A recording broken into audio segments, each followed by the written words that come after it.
Continuing our discussion of liquids and the properties of liquids, another interaction that's important in terms of cohesion and adhesion is the formation of a meniscus, which is shown in this diagram here. And this is an interaction between the adhesive forces, that is the intermolecular forces of attraction between two different molecules. In the case of the diagram here, it's the glass or plastic of the tube versus the molecules of water or mercury being on the left, water being on the right. So the adhesive forces are the interaction between mercury and glass or water and glass. And those are compared to the cohesive forces between the mercury molecules themselves, again on the left, or the water molecules on the right. And this is what causes what is known as capillary action, as well as the formation of the meniscus, which is the downward curve on the right or the upward curve on the left. The reason the upward curve occurs on the left is that the intramolecular forces, the cohesive forces, are greater in mercury than the adhesive forces, whereas on the right, the adhesive forces are greater than the cohesive forces.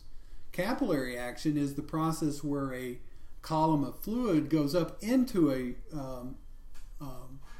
tube strictly based on the adhesive forces.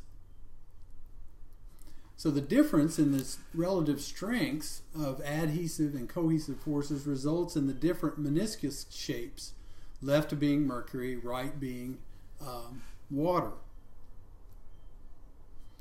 Now, depending on the relative strengths of adhesive and cohesive forces, a liquid may rise or fall within a capillary tube. It rises, and that's called capillary attraction, and falls, which is called capillary repulsion in the case of mercury. The extent of rise or fall is directly proportional to the surface tension of the liquid and inversely proportional to the density of the liquid and the radius of the tube, which results in this equation. So the height is equal to 2 times the surface tension multiplied by the cosine of the contact angle between the tube wall and the liquid, divided by the product of the radius of the tube, the density of the tube, and G, which is the force of gravity. So you can actually calculate this. So at 25 degrees, how high will water rise in a capillary tube whose inner diameter is 0.25 millimeters? Water has a surface tension of 71.99 millinewtons per meter, and the density of water is 1 gram per cubic centimeter. So the Newton is defined as a kilogram meter square per second square. So the provided surface tension is equivalent to 0.07199 kilograms per square second. So you had to change that from millinewtons to regular newtons, so you divide it by 1,000. The provided density must be converted into units that will cancel. So 1 gram per cubic centimeter converts to 1,000 kilograms per cubic millimeter. Seeing in the Newton, it's kilogram meters. The diameter of the tube in meters is 0.00025. So the radius is 0.000125 meters. For a glass tube submerged in water, the contact angle, theta, is 0 degrees, so the cosine of theta is 1. And finally, the acceleration due to gravity is 9.8 meters per second squared. Substituting all these values into our equation, we have the following. The height is equal to 2 times 0.07199 times 1 divided by 0.00025125 times 1,000 times 9.8, which is equal to 0.12 meters or 12 centimeters. So in this condition, with this tube, the fluid will rise in the tube 12 centimeters above the level of the water. And that's your answer. Let's look at another one. water rises in a glass capillary tube to a height of 8.4 centimeters. What is the diameter of the tube? The calculations are very much the same.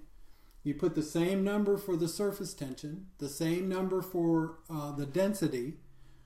You know that the water rises 8.4 or 0.084 meters.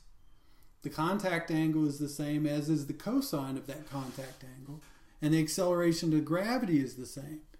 You rearrange the equation and put the values in, and you end up with 3.6 times 10 to the minus 4 meters, which is 0.36 millimeters in diameter.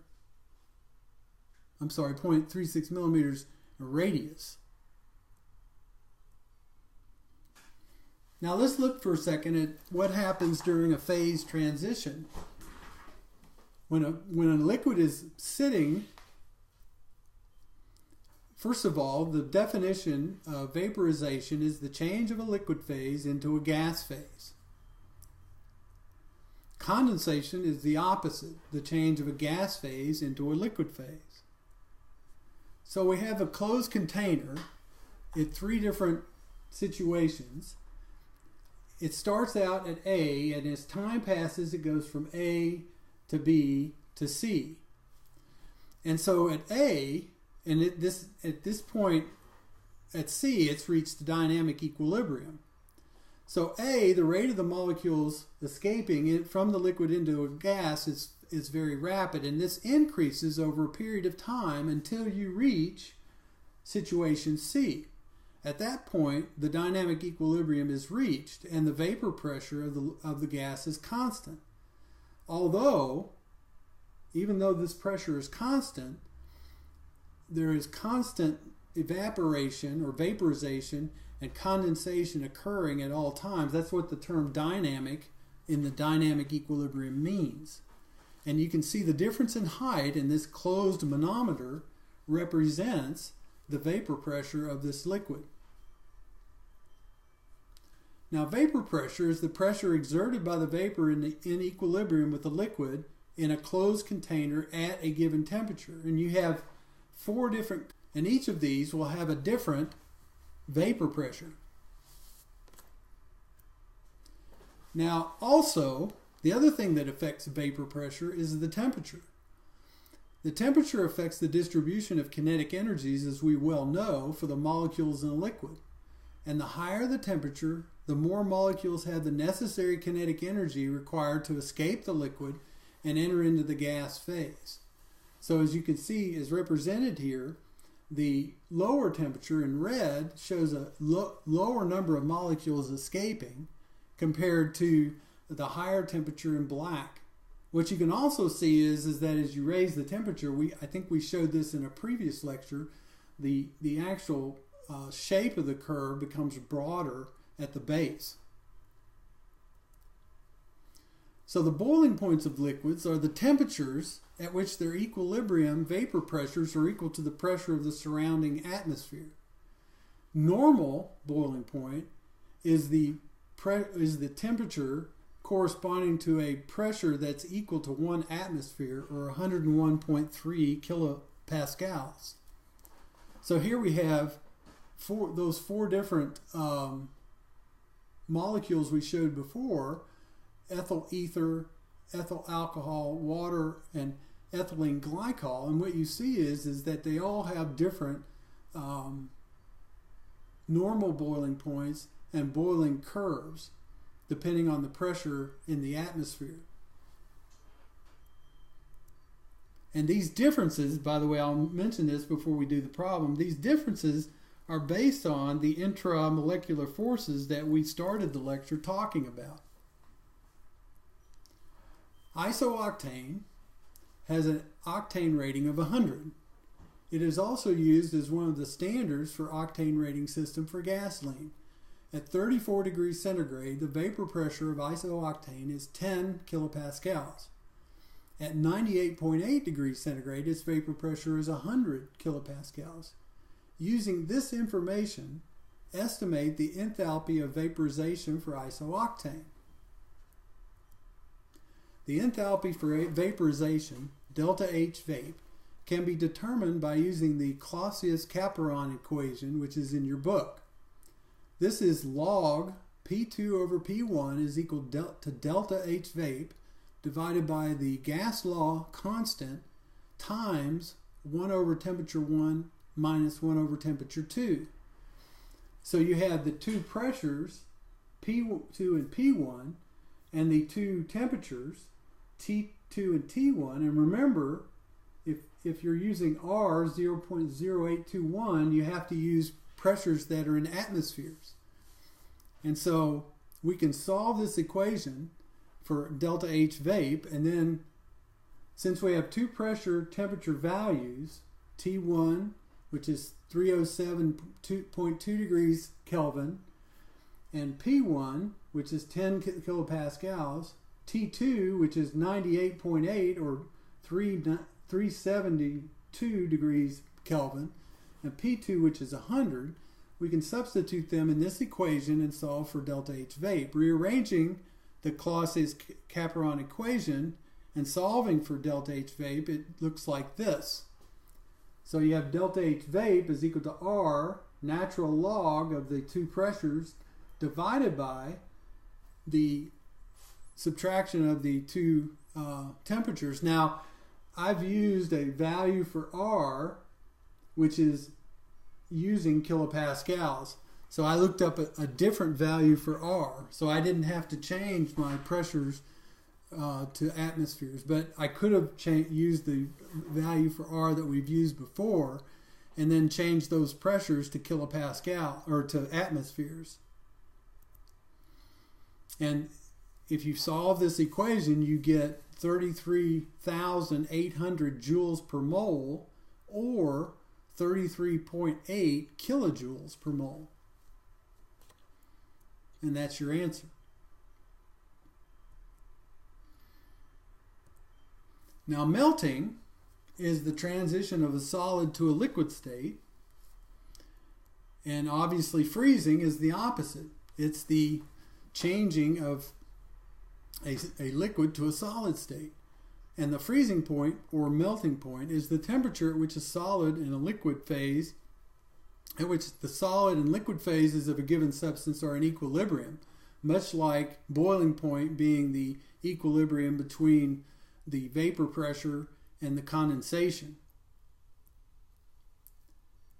Now, the third kind of phase transition that is not commonly talked about is sublimation. And sublimation is the transfer from solid to gas without a liquid state. And disposition is the reverse of sublimation, the transfer of a gas to a solid without without a liquid state. Now, this is the sublimation of solid iodine in the bottom of this tube, which produces a purple gas that is subsequently deposited as solid iodine on the colder parts of the tube higher up. Now, for a given substance, the sum of the enthalpy of fusion and the enthalpy of vaporization is equal to the enthalpy of sublimation. Now, here's a typical heat curve, and we've actually looked at these kind of curves even in basic science. This is a curve that shows heat added on the x-axis and temperature on the y-axis, and you'll notice that there are 2 points at which there's heat added with no temperature change. And both of those are situations where there's a phase change. In other words, the first one at 0 degrees is the change from ice to water, and the second one at 100 degrees is the change from water liquid to steam.